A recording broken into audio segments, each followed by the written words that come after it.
TL news Haryana देखने वाले सारे दर्शकों ने करण समैन की राम राम। फूलिया कला गांव में मौजूद हूं और आज यहां पर फूलिया खुर्द और फूलिया कला दोनों गांव मौजूद हैं, क्योंकि आज जो नवरात्रे पूरी थे उनकी 41 दिन की जो तपस्या है वो पूर्ण हो चुकी है।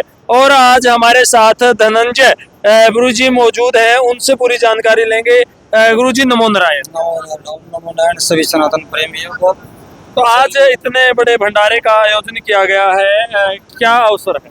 ये अवसर ये था, मेरा शिष्य नवरात्रि पूरी आज 41 दिन की तपस्या कर रहा था, तो संपूर्ण उपरांत जिस भंडारे का आयोजन किया गया है, जो फुलिया कला और फुलिया खुर्द के दोनों गांव के सहयोग से किया गया है कि गुरु मूर्ति आज आई है। भंडारे का निमंत्रण दिया गया था, बड़ी शान शौकत से धूमधाम से दोनों नगरियों ने बढ़ चढ़ के सहयोग किया है।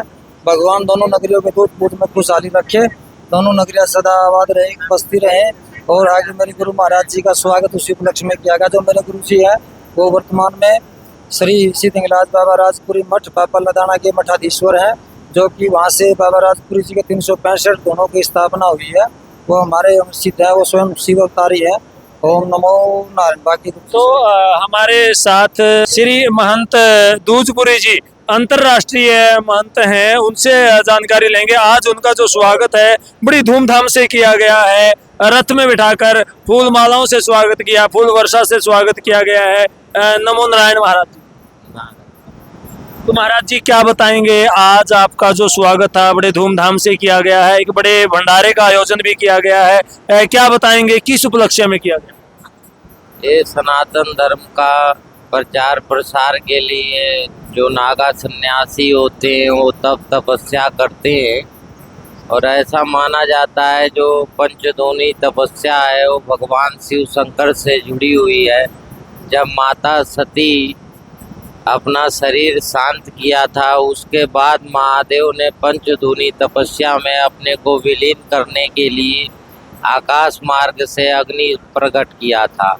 उसी परंपरा को जागृत रखते हुए नागा सन्यासी आए साल पंचदोनी तपस्याओं को करते हैं, और विश्व कल्याण, जगत कल्याण, मानव कल्याण, जीव जंतुओं के कल्याण यानी चराचर जो सृष्टि पे सजीव है उसके कल्याण के लिए हर संत अपने तरफ से समाज को जो भी कुछ दे सकता है वो करने की कोशिश किया जाता है। जी आपने बताया तपस्या आदिकाल से चलती आ रही है, लेकिन तपस्या को पाखंड बता रहे हैं लोग। चाहे आप कोई भी सोशल मीडिया के माध्यम से भी सुनते होंगे, क्योंकि आजकल तपस्या का क्रेज चला हुआ है और उसको पाखंड बता रहे हैं। आप कह रहे हैं कि जो तपस्या वो आदिकाल से चलती आ रही है। ऐसा है, देखो ये तो एक विश्व का बहुत बड़ा एक दूसरे से शोषण करने का तरीका है, क्योंकि सनातन धर्म सबसे कमज़ोर धर्मों में है। कारण ये है कि सनातन आदि और अनंत है, परंपरागत, क्योंकि सनातन का कोई देश नहीं है, कोई राजा नहीं है, कोई इनका संरक्षक नहीं है। इसलिए नाना प्रकार के महामारी लोग संतों के कर्म को गलत साबित करने के नाना प्रकार के तर्क वितर्क रखते हैं, लेकिन इससे कोई घबराने की बात नहीं है, क्योंकि वही है वही जो राम रचि राखा तप तपस्या कर रहे हैं उन्हें। महाराज जी आजकल महिलाएं ज्यादातर तपस्या पर बैठती हैं, उस पर आप क्या प्रकाश डालेंगे? देखो ये तो माता बहनों की बात है, तो देखो हम लोग संत हैं, किसी पे कटाक्ष करना अच्छा नहीं, शोभा नहीं देता। लेकिन देखो जो हमारे विधि विधान द्वारा जो परंपरा है उसी के अनुसार सबको चलना चाहिए। हर संत को अपनी परंपरा, अपनी गुरुजनों की बताए हुए मार्ग पे ही चलना चाहिए, न कि देखा देखी सादे जोग और घटे काया बड़े रोग। क्या महिलाएं तपस्या कर सकती हैं? ऐसा क्वेश्चन ना पूछो कि हम लोग टारगेट हो जाएं, लेकिन फिर भी आप लोग खुद समझ सकते हो कि तपस्या में 41 दिन लगता है, और 41 दिन अपने आप को शुद्ध रखना पड़ता है हर तरह से, तन मन धन वातावरण हर तरह से शुद्ध होके ही तपस्या में सम्मिलित हो सकते हो।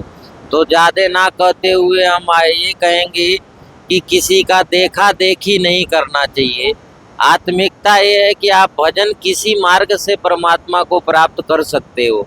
आपको जरूरी नहीं है कि आप तपस्या, पंचधूनी, जलधारा या खड़ेसरी बनोगे जब ही परमात्मा को प्राप्त करोगे। और से बहुत से मार्ग हैं जिससे आप परमात्मा को प्राप्त कर सकते हो। दूसरों की बकाई में आके कभी भी कोई भी कर्म नहीं करना चाहिए। जी महाराज जी, नमो नारायण। तो ये महाराज जी थे, इन्होंने सब शब्दों में कहा है